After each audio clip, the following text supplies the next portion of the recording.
মেয়ে বলে এত জাজমেন্ট। মেয়ে হয়ে এরকম পোশাক, মেয়ে হয়ে এখনো আনম্যারিড, মেয়ে হয়ে এত ছেলে বন্ধু কিসের, মেয়ে হয়ে এত রাতে।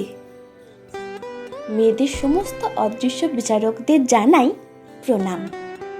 আপনারা আছেন বলেই তো আমরা এতটা সেফ, তা না হলে জানতেই পারতাম না যে আমরা এতটা ব্রেভ। সোশ্যাল মিডিয়ায় গার্ল পাওয়ার নিয়ে হয় অনেক কথা, আবার সুযোগ পেলেই আমাদের পেতে হয় সমাজের অনেক রকম ব্যথা। মেয়ে তো, তাই সব দোষ আমাদের। সবার কত সমস্যা আমাদের নিয়ে। সমাজের তো একটাই কথা, মেয়েদের সবটা খারাপ, সবটা ভুল। মেয়ে হয়ে এত ওপিনিয়ন কেন? আরে বাবা, সমাজের থেকেই তো শেখা, জানেন না যেন। মেয়ে তো, তাই সব দোষ আমাদের। মেয়ে হয়ে একা একা ঘুরতে যায়, ওরকে সঙ্গে নিলে সেটেল হয় সমাজের সব রায়। মেয়ে হয়ে রান্না জানে না, তা আবার হয় নাকি? কি জানি আরো কত কি রয়েছে শুনতে এখনো বাকি। তবু মেয়ে তো, তাই সব দোষ আমাদের। মেয়েদের বাড়ির কাজকর্ম ভীষণ রকম সোজা, আসলে সবচেয়ে কঠিন সেসবগুলো বোঝা।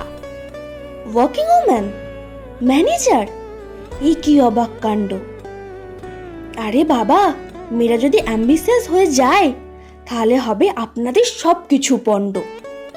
মেয়ে হয়ে সেটেল হবে, বিয়ে করবে কবে? দাঁড়ান, সব হবে, শুধু আপনারা চুপ করবেন যাবে। তবু মেয়ে তো, তাই সব দোষ আমাদের।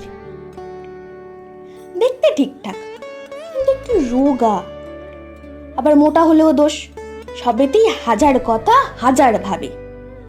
কি জানি আদৌ কি কোনোদিন এসব বন্ধ হবে? মেয়ে সারাদিন ঘরের বাইরে, এই কি সর্বনাশ। ঘর সংসার সামলাবে কে? এই খবরটাই তো হবে ফাঁস। তবু মেয়ে তো, তাই সব দোষ আমাদের। বেশি মেকআপ করলে বড্ড নোংরামি, আবার না করলেও প্রবলেম। আচ্ছা, আর কতদিন শুনবো বলুন তো আপনাদের এত এত কমেন্টস? ইনস্টাতে স্টোরি দিলে আপনাদের এত এত জাজমেন্ট, আবার কেউ কেউ তো আমাদেরকে অ্যাভেলেবেলও ভাবেন।